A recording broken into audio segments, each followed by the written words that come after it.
वन्दे मातरम् सुजलां सुफलां सीज़ेड क्लासेस में आपका स्वागत है। हम लोग अपनी केमिस्ट्री की सीरीज़ को आगे बढ़ाते हैं। पार्ट फर्स्ट हो चुका है, पार्ट नंबर सेकेंड को स्टार्ट करते हैं। पार्ट फर्स्ट में अभी तक हमने इलेक्ट्रॉन के बारे में विस्तार से जाना था। अब आज इलेक्ट्रॉन के बाद हम लोग चलते हैं सीधे प्रोटॉन के ऊपर। सबसे पहले तो वही क्वेश्चन कि प्रोटॉन की खोज आखिरकार किसने की, तो वैज्ञानिक का नाम है रदरफोर्ड। और कहीं कहीं आप देखेंगे कि गोल्ड स्टीन भी लिखा मिल जाता है, गोल्ड स्टीन। तो रदरफोर्ड ने प्रोटॉन की खोज की। गोल्ड स्टीन ने क्या किया, तो गोल्ड स्टीन ने धनात्मक किरणों की या फिर कैनाल किरणों की खोज की। धनात्मक किरणें कहलें, धनात्मक, और या फिर इनको कह लें कैनाल किरणें। ये जो खोज है वो गोल्ड स्टीन ने की। और हम सभी जानते हैं प्रोटॉन होता कैसा है, तो प्रोटॉन की एक खासियत है, इसके ऊपर धन आवेश होता है। कैसा आवेश? धन आवेश होता है। धन आवेश होने के कारण कई पुस्तकें प्रोटॉन की खोज से गोल्ड स्टीन का नाम जोड़ देती हैं। कोई बात नहीं, ठीक है, रदरफोर्ड ने इसकी खोज की थी, आप समझ पाए।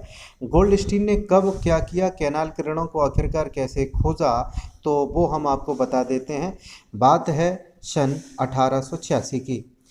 1886 में विसर्जन नलिका में, कौन सी नलिका में? विसर्जन नलिका में छिद्रित कैथोड लिया। छिद्रित कैथोड का उपयोग किया और थॉमसन प्रभाव को दोहराया। किसने? छिद्रित कैथोड लिया, थॉमसन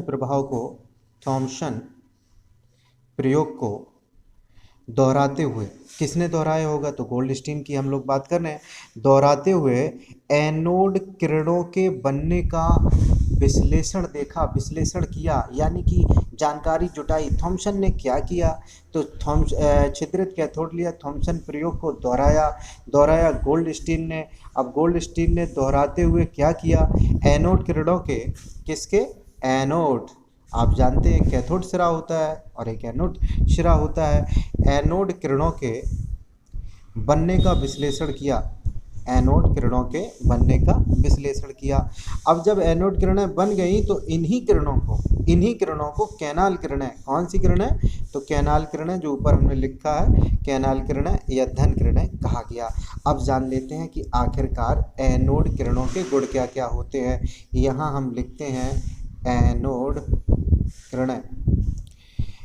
किरणें। तो पहला इसका जो बिंदु होगा, ये सरल रेखा में चलती हैं। कैसी रेखा में?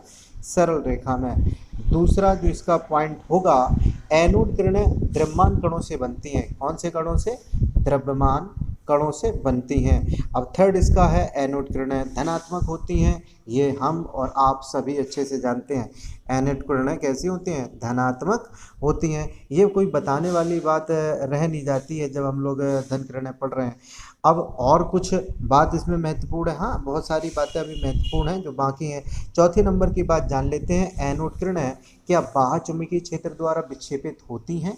हाँ, बाह्य चुंबकीय क्षेत्र में विक्षेपित हो जाती हैं। बाह्य चुंबकीय क्षेत्र में विक्षेपित हो जाती हैं। कौन सी? एनोड किरणों की बात हो रही है। अगला पॉइंट देख लेते हैं, फोटोग्राफिक प्लेट को प्रभावित करती हैं? नहीं, फोटोग्राफिक प्लेट को प्रभावित करती हैं। यस, ये करती हैं फोटोग्राफिक प्लेट को प्रभावित। इन किरणों का E/m जो मान होता है, E/m जो मान होता है, इलेक्ट्रॉन से कम होता है या ज़्यादा, तो इलेक्ट्रॉन से कम, E/m इलेक्ट्रॉन से कम होगा।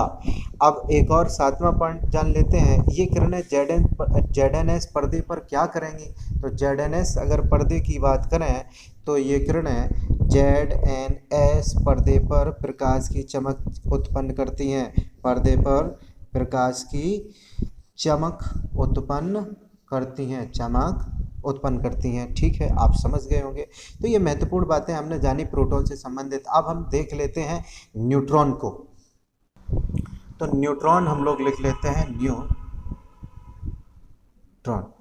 तो वही बात है, न्यूट्रॉन की आखिरकार खोज किसने की, तो इसकी खोज करता थे चैडविक। आप सब जानते हैं, हमने पहले भी बात कर रखी है। खोजकर्ता कौन है? James Chadwick. जेम्स चैडविक ने कब खोजा? तो सन है 1932। 1932 ईस्वी में जेम्स चैडविक ने न्यूट्रॉन की खोज की। आप जानते हैं कि न्यूट्रॉन के ऊपर क्या कोई आवेश होता है? नहीं, ये आवेश अपने ऊपर नहीं रखता है, यानी कि उदासीन होता है। कैसा होता है? उदासीन होता है। इलेक्ट्रॉन माइनस, प्रोटॉन प्लस, अब ये बचे न्यूट्रॉन, तो न्यूट्रॉन कैसा होता है? उदासीन होता है। अब सवाल ये उठता है कि न्यूट्रॉन की खोज कैसे की गई? तो न्यूट्रॉन की खोज नाभिकीय अपक्रिया से की गई। नाभिकीय अपक्रिया से खोज कैसे की गई? तो नाभिकीय अभिक्रिया।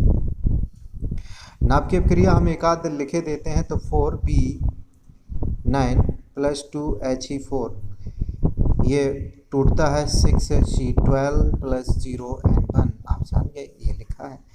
अच्छा, एक और इसका उदाहरण हम लोग समझ लेते हैं। 5V11 + 2He4 ये 7N14 में, मतलब नाइट्रोजन में टूटेगा जाके।